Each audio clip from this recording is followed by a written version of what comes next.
在电影、电视或者是小说里面，如果有人要殉情或寻短，常常会选在人烟稀少的悬崖或者是海边这一些特定的地点。而在现实世界当中，也确实有某些地方特别容易发生自杀事件。那今天就让我们一起来聊聊自杀圣地吧。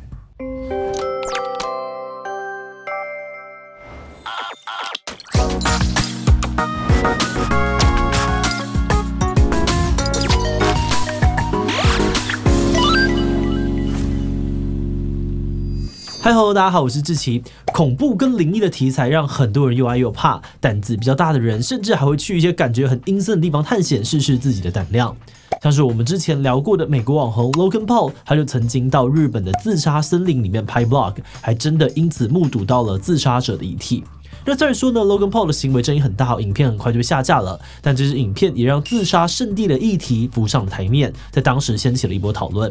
今天我们会一起来看看自杀圣地到底有什么样子的魔力，为何会吸引成千上万的人们到这里结束生命，而世界上又有哪些知名的自杀圣地呢？不过在开始今天讨论之前，先让我们进一段工商服务时间。每次要看影片或直播的时候，你是否常常找不到适合的角度，让手机稳定的立起来呢？ Moft 设计的新产品顺便三角支架可以轻松解决你的困扰。这款手机支架吸在手机的背面，就像一张卡片，手指轻轻一拨，瞬间就能够变成坚固的支架。支架共有3种折叠模式，最多能够让手机升高20.3公分，还能够自由的转动手机角度。无论你要休闲娱乐、办公还是拍片，都能够找到最舒适的视角。现在在 Moft 官网购买 iPhone 15系列新品，就能够享有优惠价，输入优惠码“7777”，还能够再享新品9折的优惠哦。现在就点击资讯栏的链接，赶快过去逛逛吧。全球各地被称为自杀圣地的地方其实还不少，接下来呢，我们就介绍5个比较著名的例子。首先，第一个就是开头提到的自杀森林，这其实是位于日本富士县的青木原树海。这里环境虽然优美，但是每年来自杀的人数非常的多，多到需要日本警方定期派人到树林里面处理遗体。根据日本警方统计，光是2010年就有247个人试图在这里自杀，其中有54人成功，而这还只是有记录的数字，实际上的人数可能更多。第二个自杀圣地呢，是美国加州的知名景点金门大桥。这座大桥全长约2.7公里，桥面距离水面高达67公尺。从启用之后呢，就不断的有人在这里寻短。早在1995年呢，就累积了1000人从桥上跳海自杀。目前粗估呢，每年都还是有大约30到40人到这里结束生命。第三个是很多观光客爱去的宁加拉大瀑布。这里不但水流湍急垂直高度呢更是高达了51公尺。1850到2010年之间呢，累计有5000人在这里寻短，直到今天，每年还是有20到30人左右在这里自杀。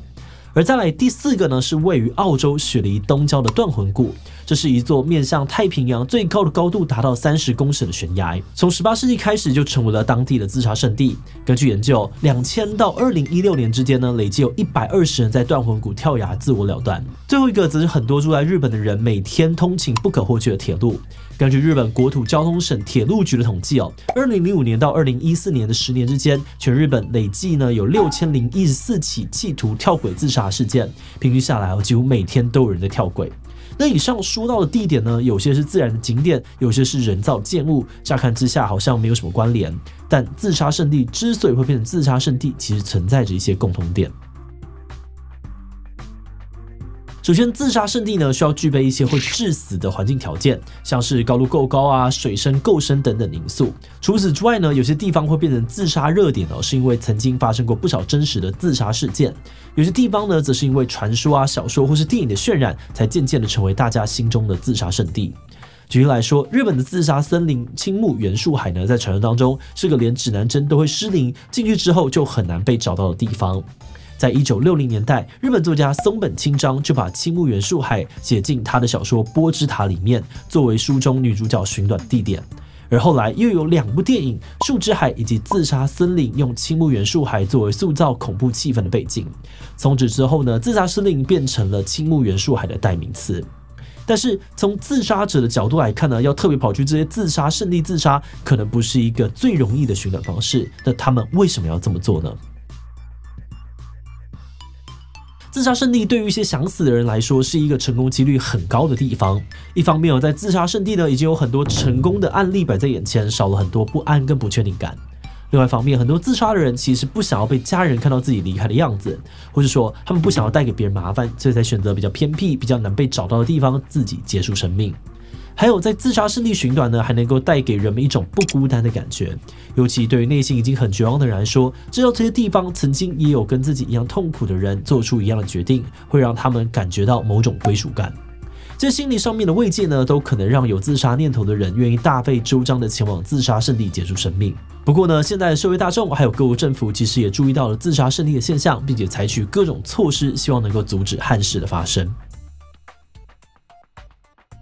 最直接也最有效的防治措施呢，就是在悬崖、月台还有桥上架设护栏，还有防止坠落的安全网。这个方法虽然乍听之下有一点简单粗暴，但是其实护栏跟安全网可以对于自杀者的心理产生一个踩刹车的作用。有研究就发现如果想要自杀的人来到了高处，准备跳下去的时候，发现此路不通，受到了阻碍，那么不止当下的自杀行为会被阻止，也会大大的降低他们去其他地方自杀的几率。这可能是因为自杀其实是需要某种程度的冲动，所以呢，当这一次的冲动被阻止之后，未必会出现另外一个引发冲动的时刻。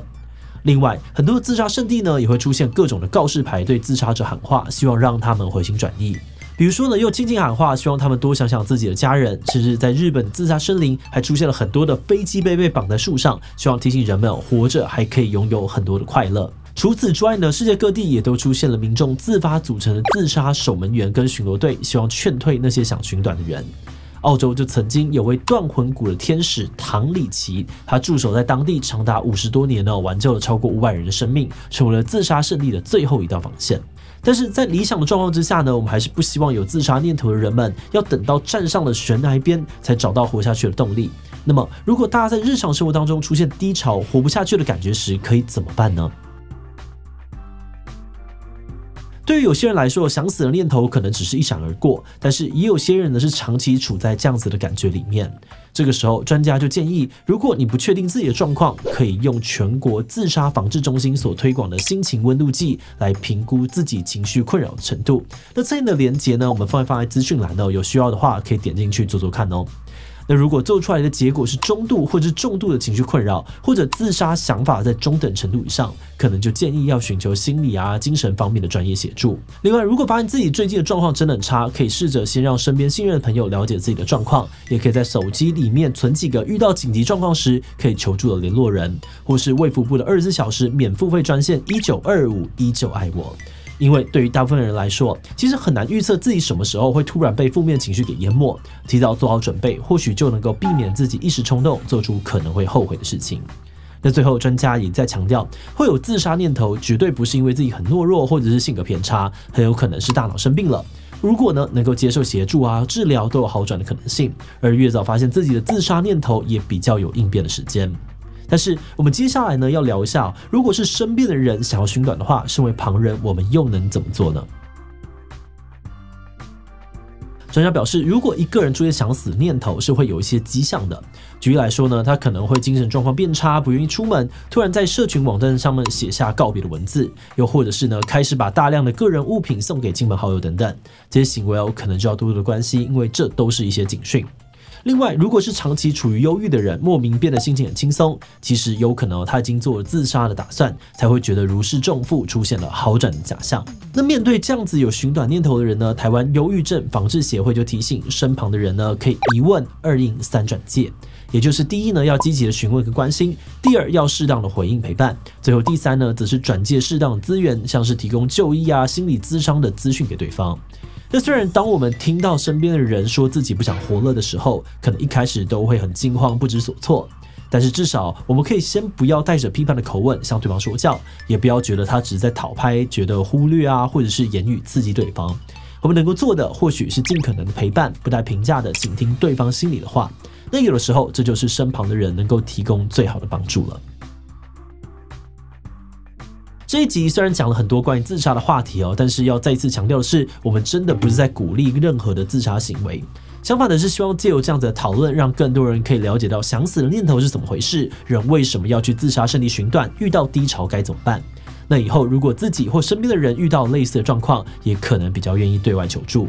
因为就像是性教育一样越是把它视为禁忌，闭口不谈，越不知道该怎么样处理它，面对它。但我们也知道，这确实是一个不容易开口的话题。很多时候，光是要跟别人说出自己生活上面的压力跟痛苦就已经很不容易了，更不用说还要跟别人透露自己想要寻短的念头。一来可能是怕自己说了不知道对方会怎么样看自己，二来呢可能也不想要造成对方的心理压力。在这样的情况之下，想寻短的人往往宁愿独自走上绝路。那我们在搜集资料的时候看到了这样子，因为不想要连累别人独自了结生命的人，真的感觉很心酸，也会觉得说，如果曾经有人能够让他们说出心里话，是不是可以让故事有不同的结局，避免一些憾事呢？这或许也就是为什么会有那么多驻守在自杀圣地的天使，默默守护着对于生命感到绝望的人们。也希望这些在自杀圣地救人的故事呢，可以给对这个世界很失望的人一点点希望。那虽然很多时候看不出来，但每个人身边呢，可能都还是会有人愿意在你最绝望的时候拉你一把的。最后想问问大家，听完自杀圣地的介绍之后，你会想要去看看吗？有点想去哦，想要知道这么多人选择当人生最后一站的地方长什么样子。B 不会还是会觉得有点毛毛的，不太敢去。所以以前曾经去过了，其他留言分享你的想法吧。最后，如果你喜欢今天的影片，欢迎分享出去，让更多人知道自杀圣地。此外呢，也可以点击这个地方看看Logan Paul是谁，以及有忧郁症的人都会自杀吗？那么今天的这一期就到这边告一段落，我们就明晚再见喽。